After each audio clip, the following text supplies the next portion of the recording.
ఈ పరిశుద్ధ నామానికి మహిమ కలుగునుగాక.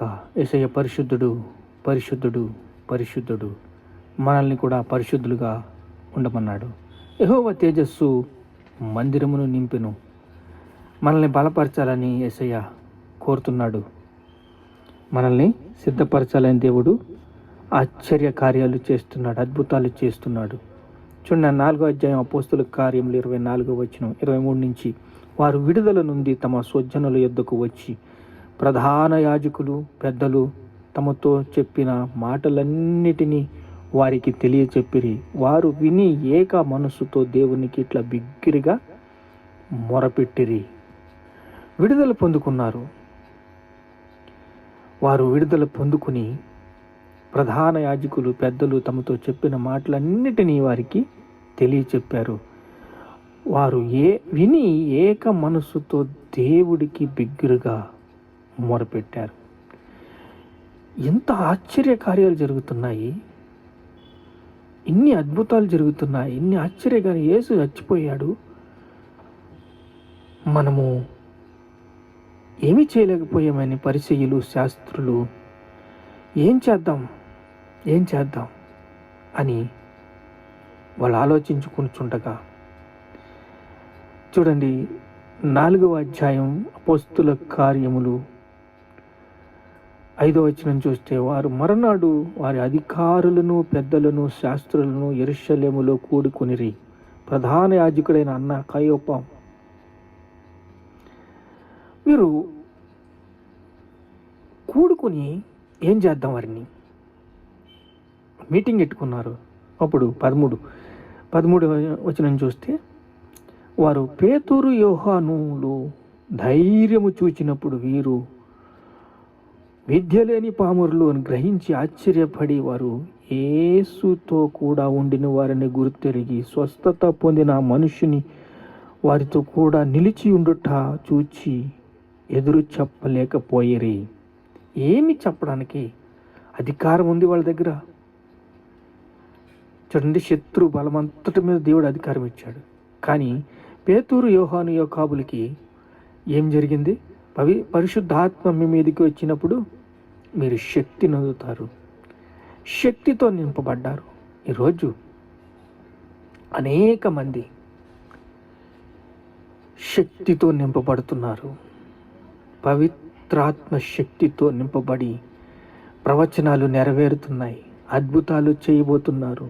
ఏక మనస్సుతో మొరపెట్టిన ప్రతి వారిని దేవుడు అద్భుతంగా 1000 రెట్లు దీవిస్తున్నాడు, ఆశీర్వదిస్తున్నాడు, విడుదల ఇస్తున్నాడు, స్వస్థతలు ఇస్తున్నాడు. వారందరికీ చెప్పుకుంటున్నారు, ఒకళ్ళకొకళ్ళు. అందరు సేవకులు ఏకతాటి పేరుకి వచ్చారు, ప్రార్థన చేస్తున్నారు. శ్రమలు ఎక్కువైపోయి, అద్భుతాలు ఎక్కువైపోయి, అద్భుతాలు చూస్తున్నారు. వారి యొక్క సంఘాల్లో అద్భుతాలు చూస్తున్నారు, ఆశ్చర్య కార్యాలు చూస్తున్నారు. ధైర్యముతో మొరపెట్టారు. ధైర్యము చూచినప్పుడు విద్య లేని పామరులే వీళ్ళు ఏంటి, ఈ మనుష్యులు ఏమి చెయ్యదము, వారి చేత ప్రసిద్ధమైన సూచక క్రియలు చేస్తున్నారు కదా అని వాళ్ళు ఏం చెయ్యాలో తెలియలేదు. అప్పుడు యేసయ్య మనకి చెప్పాడు. మత్తయి సువార్త 28వ అధ్యాయం 20వ వచనంలోని, సదాకాలము మీతో కూడా నేను ఉంటాను, ఆశీర్వదిస్తాను, యుగ సమాప్తి వరకు మీకు తోడుగా ఉంటానని మాట ఇచ్చాడు. స్తోత్రం యేసయ్య,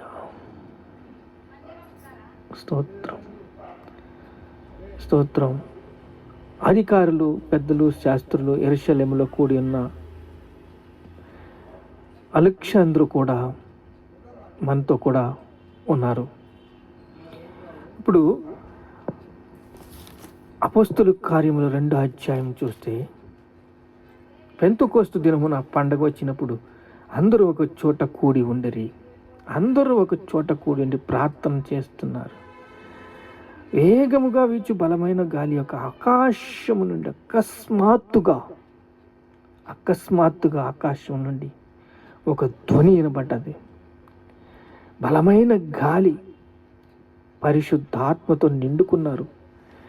నాలికలతో విభాగించబడి 120 మందిని నింపి అద్భుతాలు చేస్తున్నాడు. ఒక్కొక్కరి మీద వాక్శక్తి అనుగ్రహించిన కొద్ది అన్య భాషలతో మాట్లాడుతున్నారు. విద్య లేని పామరులు ఇన్ని అద్భుతాలు చేస్తున్నారు. యేసుని చంపేశాము, వీళ్ళేంటి ఎంత శక్తితో నింపబడ్డారు అని వాళ్ళు శాస్త్రులు, పరిసయ్యులు వాళ్ళు మాట్లాడుకుంటుండగా ఇంకా ఏం చేద్దాం అన్నప్పుడు పేతురు 38 2వ అధ్యాయము 38వ వచనము, పేతురు, మీరు మారు మనసు పొంది పాప క్షమాపణ నిమిత్తం ప్రతి వాడును యేసుక్రీస్తు నామములో బాప్తిసం పొందుడి, అప్పుడు పరిశుద్ధాత్మని వరము పొందుదురు. ఈ వాగ్దానం మీకును మీ పిల్లలకి దూరస్తులకి అని ప్రభువైన యేసు దేవుడు తన యొద్దకు పిలిచిన వారందరికీ చెందినని వాగ్దానం చెప్పాడు. అప్పుడు 3000 మంది రక్షించబడ్డారు. బిగ్గరగా ధైర్యంగా ప్రార్థిస్తున్నారు, ధైర్యంగా చెప్తున్నారు, ప్రతి వాడును యేసుక్రీస్తు నామములో బాప్తిసం పొందండి, మారు మనసు పొందండి, పాప క్షమాపణ నిమిత్తము మారు మనస్సు పొందితే మీకు విడుదల. చూడండి, అపోస్తుల కార్యములు 2వ అధ్యాయం 17వ వచనాలు చూస్తే, అంత్య దినమందు నేను మనుషులందరి మీద నా ఆత్మను కుమ్మరిస్తాను. ఈరోజు జరిగేది ఇదే, మనుషులందరి మీద నా ఆత్మను కుమ్మరిస్తాను. ఎవరైతే భయకంపనంతో ముందుకు వచ్చి మారు మనస్సు పొంది పాప క్షమాపణలు ఒప్పుకొని యేసుక్రీస్తు నామములో బాప్తిసం పొందుతారు, వారు రక్షణ పొందుతారు, పరిశుద్ధాత్మని వరం పొందుతారు, వాగ్దానం పొందుకుంటారు. ఈ మూర్ఖులైన ఈ తరం వారిలో రక్షణ పొందుడని హెచ్చరికమైన సందేశం వినగానే వాక్యమును అంగీకరించిన వారు బాప్తిసం పొందిరి. వాక్యమును అంగీకరించారంతే, బాప్తిసం పొందుకున్నారు, దేవుడు సంఘంలో చేర్చబడ్డారు. వాక్యమును అంగీకరించే వారందరూ బాప్తిసం పొందిరి. ఇంచుమించు 3000 మంది చేర్చబడిరి. అక్కడ విద్య లేని పామరులు సువార్తను బోధిస్తున్నారు. ఈ మాట విని హృదయంలో నొచ్చుకుని, సహోదరులారా మేమేమి చేద్దామని సందేశంలో ఒక హెచ్చరిక మాటలు వచ్చినాయి.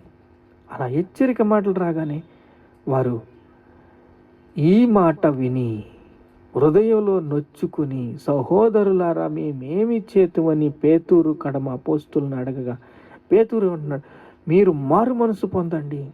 ఎప్పుడైతే పెంతెకోస్తు దినాన అభిషేకం పొందుకున్నారో అగ్నిజ్వాలల నుండి నాలికలు వారి మీద విభజింపబడ్డాయి. ఒక్కొక్కరి మీద రాగల అందరూ పరిశుద్ధాత్మతో నిండిన వారయ్యారు.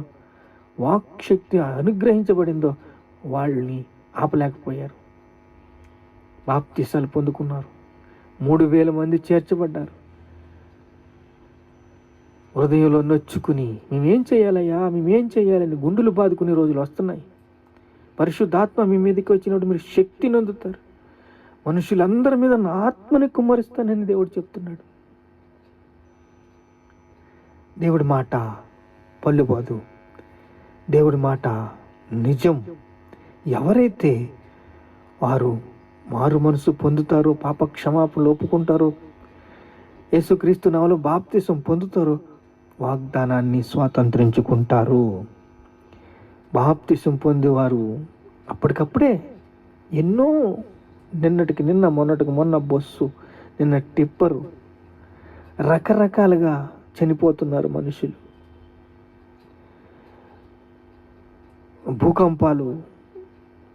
భూకంపాలు కొంచెం దేవుని సమాధానం కలిగి ఉన్నాయి. దేవుడి దగ్గర నుంచి రాలేదు ఏమీని. యుద్ధాలు జరుగుతున్నాయి. అంత్య దినము వచ్చేసింది. దేవుని రాజ్యం మన మధ్యన ఉన్నది. ప్రార్థన చేసుకుందాం. మహాపరిశుద్ధుడైన తండ్రి, పెంతెకొస్తు దినాన ఇల్లంతా పరిశుద్ధాత్మతో నిండి అగ్నిజ్వాలలు అంటే నాలికలు విభజింపబడి వారి కనపడి ఒక్కొక్కరి మీద వ్రాలగా అందరూ పరిశుద్ధాత్మతో నిండిన వారి వాక్శక్తి అనుగ్రహించిన తండ్రి, పాప క్షమాపణ పొంది మారు మనసు పొంది బాప్తీసాలు పొందారయ్యా. వారు రక్షించబడ్డారయ్యా. 3,000 మంది ఒకే రోజు రక్షించబడ్డారయ్యా. పరిశుద్ధాత్మ మీ మీదకి వచ్చినట్టు మీరు శక్తి నందుతారు. నీకే స్తోత్రాలు స్తోత్రాలు స్తోత్రాలు. ఘనత మహిమ ప్రభావాలు మీకే చెల్లిస్తున్నాం తండ్రి. ఆమేన్.